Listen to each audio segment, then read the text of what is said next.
কর্মক্ষেত্রে শ্রমিকদের নিরাপত্তা ও ন্যায্য মজুরি বাস্তবায়ন জরুরি বললেন পার্বত্য প্রতিমন্ত্রী। এবং চট্টগ্রাম বন্দরের এনসিটিতে একদিনেই কন্টেইনার হ্যান্ডেলিংয়ে নতুন রেকর্ড।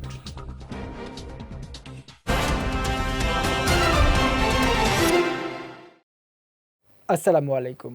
চট্টগ্রাম সংবাদে আমন্ত্রণ জানাচ্ছি আমি জাওয়াদ অন্তু। শুনছিলেন শিরোনাম, এবারে বিস্তারিত। কর্মক্ষেত্রে শ্রমিকদের নিরাপত্তা ও ন্যায্য মজুরি বাস্তবায়ন করতে না পারলে ন্যায়ভিত্তিক সমাজ গঠন করা যাবে না বলে মন্তব্য করেছেন ভূমি ও পার্বত্য প্রতিমন্ত্রী মীর মোহাম্মদ হেলাল উদ্দিন।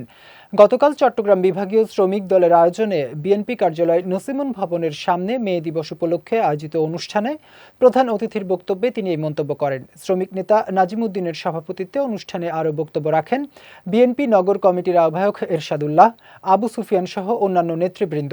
এদিকে আন্তর্জাতিক শ্রম দিবস উপলক্ষে চট্টগ্রাম বিভাগীয় শ্রমিক দলের সমাবেশে হাজারো নেতাকর্মী নিয়ে মিছিল সহকারে যোগদান করেন চট্টগ্রাম বিভাগীয় শ্রমিক দলের সহ সাধারণ সম্পাদক মোহাম্মদ ইব্রাহিম ফরাজি। এ সময় সিএনজি অটোরিকশা শ্রমিক দলের সভাপতি মোহাম্মদ রাকিব উদ্দিন, মহানগর চালক দলের সাধারণ সম্পাদক মোহাম্মদ নুরুদ্দিন মুন্না সহ অনেকে উপস্থিত ছিলেন। অন্যদিকে মহান আন্তর্জাতিক শ্রমিক দিবস উপলক্ষে চট্টগ্রাম বিভাগীয় শ্রমিক দলের সমাবেশে মিছিল সহকারে যোগদান করেন চট্টগ্রাম মহানগর সিএনজি অটোরিকশা শ্রমিক দলের সভাপতি মোহাম্মদ রাকিব উদ্দিন, যুগ্ম সম্পাদক মোহাম্মদ আলামিন সহ 15টি থানার নেতাকর্মীরা। চট্টগ্রাম বন্দরের এনসিটিতে রেকর্ড পরিমাণ কন্টেইনার হ্যান্ডেলিং করেছে চট্টগ্রাম ড্রাই ডক লিমিটেড। গত বৃহস্পতিবার থেকে শুক্রবার পর্যন্ত 24 ঘন্টায় মোট 5,709 টিইউস কন্টেইনার হ্যান্ডেলিং সম্পন্ন করা হয়, যা এনসিটির ইতিহাসে সর্বোচ্চ রেকর্ড হিসেবে বিবেচিত। এতে দক্ষ, শৃঙ্খলাপূর্ণ ও আধুনিক ব্যবস্থাপনার অভূতপূর্ব অগ্রগতির এক উজ্জ্বল দৃষ্টান্ত স্থাপন করেছে বাংলাদেশ নৌবাহিনী পরিচালিত চট্টগ্রাম ড্রাই ডক লিমিটেড। এই অর্জনের মাধ্যমে টার্মিনালের কার্যক্রমে এক নতুন মাইল ফলক স্থাপিত হয়েছে। বর্তমানে বেশ কয়েকটি কন্টেইনার বহনকারী ট্রেলার অকার্যকর অবস্থায় পড়ে রয়েছে। এসব যন্ত্রপাতি দ্রুত সংস্কার বা প্রতিস্থাপন করা হলে এনসিটির সামগ্রিক কার্যক্ষমতা উল্লেখযোগ্যভাবে বৃদ্ধি পাবে এবং কন্টেইনার হ্যান্ডেলিংয়ের গতি আরও ত্বরান্বিত হবে। শ্রমিকরা দেশের অর্থনীতির চালিকা শক্তি, তাই তাদের ন্যায্য অধিকার ও নিরাপদ কর্মপরিবেশ নিশ্চিত করা সবার দায়িত্ব বলে মন্তব্য করেছেন চট্টগ্রাম 15 আসনের সংসদ সদস্য শাহজাহান চৌধুরী। গতকাল সাতকানিয়ার কেরানীহাটে শ্রমিক কল্যাণ ফেডারেশনের সমাবেশে প্রধান অতিথির বক্তব্যে তিনি এসব কথা বলেন। সমাবেশে দক্ষিণ জেলা জামায়াতের আমির আনোয়ারুল আলম চৌধুরী শ্রমিকদের ঘাম শুকানোর আগেই পারিশ্রমিক পরিশোধের ইসলামী আদর্শ বাস্তবায়নের তাগিদ দেন। ডাক্তার মোহাম্মদ ইউনুসের সভাপতিত্বে সমাবেশ শেষে একটি বিশাল র্যালি কেরানীরহাটের গুরুত্বপূর্ণ সড়ক প্রদক্ষিণ করে। প্রতিষ্ঠার পর থেকে বাংলাদেশ জামায়াতে ইসলামী মানবতার কল্যাণে কাজ করছে বলে মন্তব্য করেছেন বাংলাদেশ জামায়াতে ইসলামী চট্টগ্রাম মহানগরীর সাংগঠনিক সম্পাদক ও চট্টগ্রাম সিটি কর্পোরেশনের মেয়র পদপ্রার্থী শামসুজ্জামান হেলালি। গতকাল আন্তর্জাতিক শ্রমিক দিবস উপলক্ষে সেগুন বাগান ইসলামী পাঠাগার কর্তৃক আয়োজিত ফ্রি চিকিৎসা ক্যাম্পের উদ্বোধনী অনুষ্ঠানে প্রধান অতিথির বক্তব্যে তিনি এই মন্তব্য করেন। বলেন, শিক্ষা, চিকিৎসা ব্যবস্থাপনা সহ মানুষের মৌলিক অধিকার জনগণের দোরগোড়ায় পৌঁছে দিতে জামায়াতে ইসলামী বদ্ধপরিকর। পাঠাগারের উপদেষ্টা মণ্ডলীর সদস্য মাস্টার মহিবুল্লাহ চৌধুরীর সঞ্চালনায় এ সময় উপস্থিত ছিলেন খুলশী থানা জামায়াতে ইসলামীর আমির আলমগীর ভূঁইয়া, 13 নম্বর পাহাড়তলী ওয়ার্ড আমির ওমর ফারুক, জামায়াতে ইসলামী নেতা দেলোয়ার হোসাইন সহ অন্যান্যরা। চট্টগ্রামের বাঁশখালীতে অভিযান চালিয়ে গাঁজা বিক্রির অভিযোগে মোস্তাক আহমেদ নামে এক কারবারিকে 6 মাসের বিনাশ্রম কারাদণ্ড ও 3,000 টাকা অর্থদণ্ড দিয়েছেন ভ্রাম্যমাণ আদালত। গতকাল উপজেলার ছোট ছনুয়া ইউনিয়নের বিভিন্ন এলাকায় এই অভিযান পরিচালিত হয়। গোপন সংবাদের ভিত্তিতে সহকারী কমিশনার ও নির্বাহী ম্যাজিস্ট্রেট মোহাম্মদ ওমর সানি আকনের নেতৃত্বে এই অভিযান চালানো হয়। এ সময় বাঁশখালী থানা পুলিশের সদস্যরা অভিযানে সার্বিক সহযোগিতা করেন।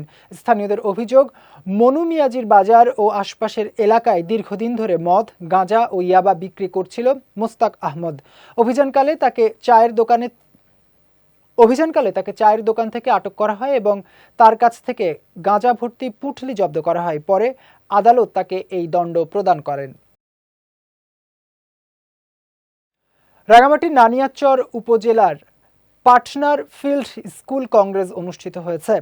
সকালে উপজেলা পরিষদ মিলনায়তনে আয়োজিত এই কংগ্রেসে প্রধান অতিথির বক্তব্য দেন কৃষি সম্প্রসারণ অধিদপ্তর রাঙ্গামাটি পার্বত্য জেলার উপপরিচালক মোহাম্মদ মনিরুজ্জামান।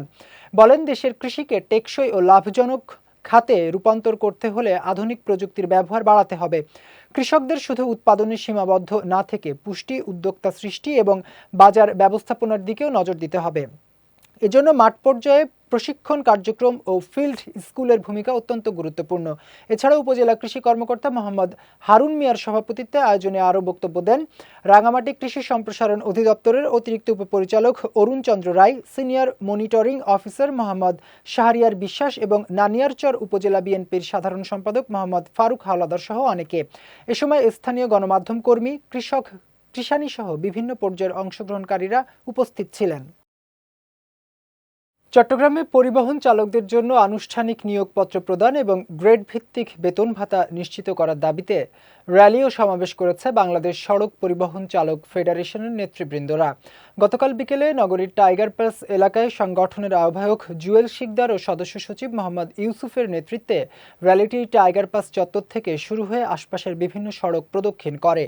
পরে র্যালি শেষে অনুষ্ঠিত সমাবেশে বক্তারা চালকদের অধিকার ও মর্যাদা প্রতিষ্ঠার দাবি জানিয়ে বলেন, চালকদের নেতৃত্ব অবশ্যই চালকদের হাতেই থাকতে হবে।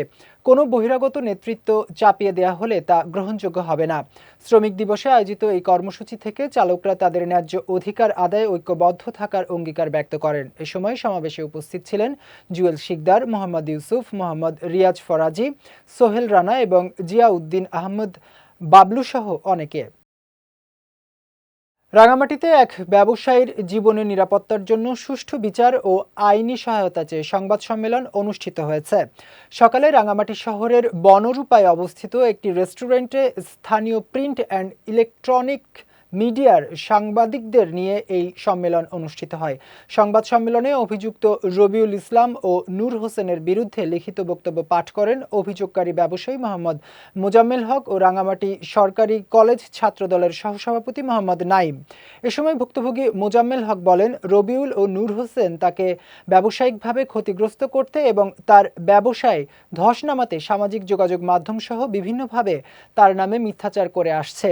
এরই প্রেক্ষিতে সম্মেলনে রবিউল ও নূর হোসেনের অত্যাচার থেকে রেহাই পেতে রাষ্ট্রের কাছে সুষ্ঠু নিরপেক্ষ বিচার ও আইনশৃঙ্খলা বাহিনীর হস্তক্ষেপ কামনা করেন তারা।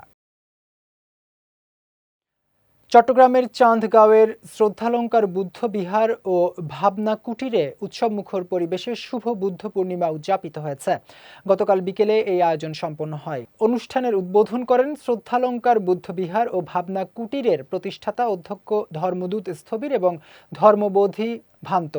ভদন্ত লোকানন্দ মহাথেরোর সভাপতিত্বে এতে প্রধান অতিথি ছিলেন ভদন্ত প্রজ্ঞাপাল মহাথেরো এবং প্রধান ধর্মদেশক ছিলেন ভদন্ত আর্যপ্রিয় মহাথেরো। এছাড়া পানি উন্নয়ন বোর্ডের প্রধান প্রকৌশলী স্বপন বড়ুয়া, বাবু আশিস বড়ুয়া, বাবু অংশু বড়ুয়া, বাংলাদেশ বেতারের শিল্পীরা সহ অনেকে উপস্থিত ছিলেন। এর আগে গতকাল সকালে বিশ্বশান্তি কামনায় শান্তির শোভাযাত্রা অনুষ্ঠিত হয়। পরে সংঘদান, ধর্মসভা, পঞ্চশীল ও অষ্টশীল গ্রহণ এবং ধর্মীয় কীর্তন পরিবেশিত হয়। অনুষ্ঠান শেষে বিহারের অধ্যক্ষ সকলের প্রতি কৃতজ্ঞতা জানিয়ে অনুষ্ঠানের সমাপ্তি ঘোষণা করেন। চট্টগ্রামে জাতীয় মানবাধিকার কমিশনের সাবেক চেয়ারম্যান বিচারপতি আমিরুল কবির চৌধুরী সহ প্রয়াত সমাজকর্মীদের স্মরণে আলোচনা সভা ও দোয়া মাহফিল অনুষ্ঠিত হয়েছে। গতকাল সন্ধ্যায় চট্টগ্রাম বিভাগীয় সমাজ কল্যাণ ফেডারেশনের উদ্যোগে হযরত শাহ আমানত দরগা লেনস্থ তনজিমুল মুসলিমিন এতিমখানা মিলনায়তনে এর আয়োজন করা হয়। অনুষ্ঠানে প্রধান অতিথি ছিলেন বাশার গ্রুপ অব কোম্পানিজের চেয়ারম্যান এবং সিইও সোফিয়া মমতাজুল হক বাশার এবং ট্রাস্টের চেয়ারম্যান আবুল বশর আবু। চট্টগ্রাম বিভাগীয় সমাজ কল্যাণ ফেডারেশনের চট্টগ্রাম মহানগরীর সভাপতি রফিক আহমেদের সভাপতিত্বে অনুষ্ঠানে ফেডারেশনের কেন্দ্রীয় কমিটির সহসভাপতি সৈয়দ মোহাম্মদ মোর্শেদ হোসেন, সহসভাপতি ডাক্তার এম.এ. মান্নান সহ অনেকে উপস্থিত ছিলেন। এ সময় বক্তারা বলেন, প্রয়াত সমাজকর্মীরা নিঃস্বার্থভাবে মানব সেবা ও সমাজ উন্নয়নে কাজ করে গেছেন। তাঁদের জীবন ও কর্ম নতুন প্রজন্মের জন্য অনুকরণীয় দৃষ্টান্ত। চট্টগ্রামের রাউজানে মহান মে দিবস উপলক্ষে আলোচনা সভা ও দোয়া মাহফিল অনুষ্ঠিত হয়েছে। গতকাল বিকেলে রাউজান রাবার বাগান হলরুমে আয়োজিত অনুষ্ঠানে সংসদ সদস্য আলহাজ গিয়াস উদ্দিন কাদের চৌধুরী দ্রুত রোগ মুক্তি কামনায় বিশেষ মোনাজাত করা হয়। অনুষ্ঠানে পৌরসভার শ্রমিক দলের সভাপতি শহীদুল আমিন তালুকদারের সভাপতিত্বে প্রধান অতিথি ছিলেন উপজেলা বিএনপির সাবেক সভাপতি আবু জাফর চৌধুরী। এছাড়াও বিশেষ অতিথি হিসেবে বক্তব্য রাখেন পৌরসভা ৯ নম্বর ওয়ার্ড বিএনপির সাবেক সভাপতি শাহ আলম মেম্বার, ৯ নম্বর ওয়ার্ড বিএনপির সাধারণ সম্পাদক জসিম উদ্দিন, পৌরসভা যুবদল নেতা ইলিয়াস, রাউজান উপজেলা শ্রমিক দলের সভাপতি রফিকুল ইসলাম, যুগ্ম সাধারণ সম্পাদক রাশেদ শিকদার সহ অনেকে। সুস্থতা আল্লাহর এক মূল্যবান নিয়ামত, তাই প্রতিটি মানুষের উচিত নিজের স্বাস্থ্যের প্রতি সচেতন থাকা, নিয়মিত স্বাস্থ্য পরীক্ষা করা এবং সুস্থ জীবনধারা অনুসরণ করা বলে মন্তব্য করেছেন বিশ্ব বরেণ্য ইসলামিক স্কলার শায়খ নাসির বিল্লাহ মাক্কি। গতরাতে চট্টগ্রামের রাউজান উপজেলার উরকির চরের মানবিক অলাভজনক চিকিৎসা প্রতিষ্ঠান আল ফালাহ স্বাস্থ্যসেবা কেন্দ্রের উদ্যোগে আয়োজিত ব্যবসায়ীদের স্বাস্থ্য সচেতনতা বিষয়ক সভায় প্রধান অতিথির বক্তব্যে তিনি কথা বলেন। এ সময় আল ফালাহ স্বাস্থ্যসেবা কেন্দ্রের প্রতিষ্ঠাতা পরিচালক শায়খ মাওলানা ইউনুস ফেরদৌসের সভাপতিত্বে অনুষ্ঠানে বিশেষ অতিথি ছিলেন বিশিষ্ট সমাজসেবক আলহাজ আবু তাহের, হাজি শফি শিহাব উদ্দিন সিদ্দিকী এবং মোহাম্মদিয়া আদর্শ দাখিল মাদ্রাসার প্রিন্সিপাল মাওলানা হাশেম। পরে সভা শেষে উপস্থিত অতিথিদের দোয়া ও পরামর্শ গ্রহণ করা হয়। চট্টগ্রাম সংবাদ শেষ করার আগে শিরোনামগুলো দেখে নিচ্ছে আরও একবার।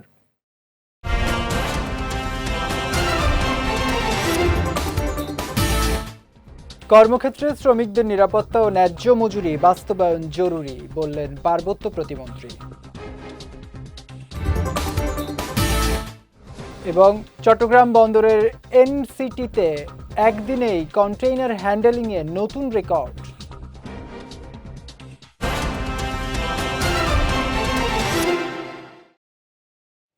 চট্টগ্রাম সংবাদ শেষে আজকের মতো আমি জাওয়াদ অন্তু আপনাদের কাছ থেকে বিদায় নিচ্ছি। রাত ৯টায় আমাদের পরবর্তী বিজয় রাতের সংবাদ দেখার আমন্ত্রণ রইল। এছাড়াও আজকে চট্টগ্রাম সংবাদের ভিডিও দেখতে পারেন আমাদের ইউটিউব এবং ফেসবুক পেজে। আমাদের ইউটিউব হলো youtube.com/BJTV অফিসিয়াল এবং আমাদের ফেসবুক পেজ হলো facebook.com/BJTV লিমিটেড। এতক্ষণ সঙ্গে থাকার জন্য ধন্যবাদ সবাইকে।